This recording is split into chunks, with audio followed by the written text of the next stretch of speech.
Kenya holds immense economic and natural wealth.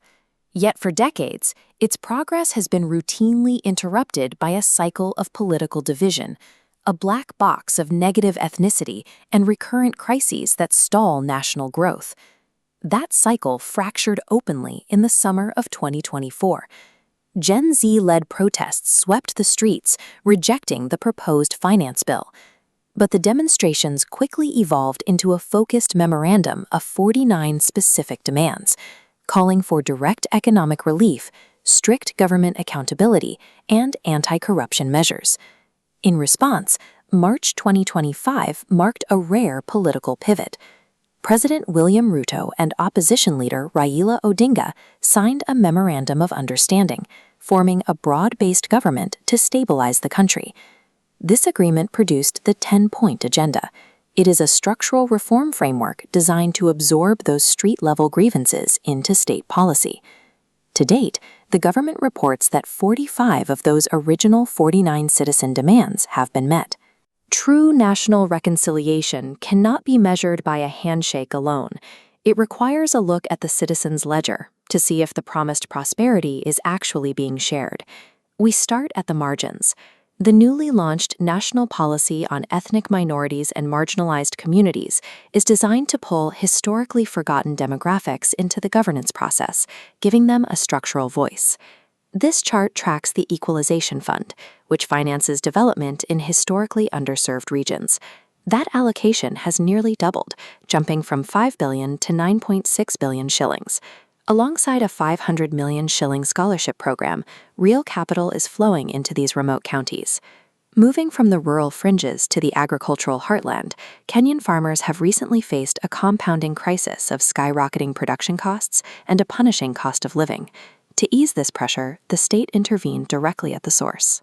A targeted government subsidy slashed the price of a 50-kilogram bag of fertilizer from 7,000 shillings down to 2,500. At the same time, national fuel prices dropped by 14%. This stabilizes the supply chain, lowering the cost to transport that newly grown food from the farm to the urban markets.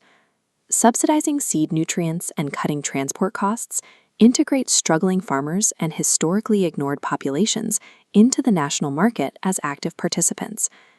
Here in the cities, the wealth gap is literally cast in concrete. Modern housing developments stand shoulder to shoulder with dense informal settlements. The government's affordable housing program is attempting to bridge this divide. It operates as a dual economic engine, constructing hundreds of thousands of low-income units while simultaneously generating 640,000 active construction and engineering jobs. But physical infrastructure is only half the equation. For decades, a single medical emergency could bankrupt a working-class family due to severely limited healthcare access. Look at this area chart tracking national health insurance coverage. For years, the number of covered individuals hovered around 7 million. Following the transition to the Social Health Authority, that line has curved sharply upward, registering 29.8 million beneficiaries. To handle that influx, the state deployed over 107,000 community health promoters, moving primary care out of overcrowded hospitals and directly into people's homes. Securing affordable shelter and eliminating the financial terror of falling ill removes a massive cognitive burden.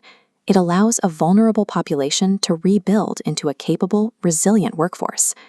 That workforce is overwhelmingly young. The Gen Z protests were fueled by a deep anxiety over unemployment and a demand for sustainable, modern livelihoods that outpace traditional manual labor. In response, the National Youth Opportunities Towards Advancement, or NYOTA program, was scaled up. Across 1,450 wards, it has trained and provided startup capital to over 820,000 young entrepreneurs. This is paired with the rollout of Jatume digital labs in technical institutions to teach digital economy skills, while the Kazi Maju labor mobility program has successfully secured overseas employment for 547,000 Kenyans over the last 3 years.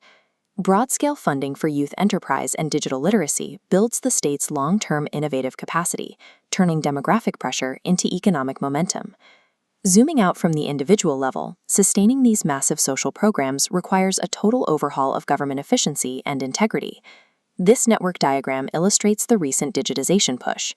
By migrating 23,000 government services onto the e-Citizen platform, the state has eliminated cash handling and middlemen. Every transaction is now logged on a centralized, brightly lit platform, actively suffocating casual bribery. Add in the newly operational Conflict of Interest Act and a shift to zero-based budgeting, where every public expense must be justified annually from scratch, and you build financial safeguards that force tax revenue to actually reach the public. The street-level crisis of 2024 forced an uncomfortable but necessary alignment. It pushed bitter political opponents to sit down and author a shared economic blueprint. 2 years later, the 10-point agenda is in motion. The Citizens' Ledger shows that political promises are steadily translating into verifiable data points, from subsidized fertilizer and expanding health coverage to hundreds of thousands of new youth enterprises. Kenya's path is now defined by these verified data points. By replacing political division with a shared economic blueprint, the nation is shifting toward a period of documented structural growth.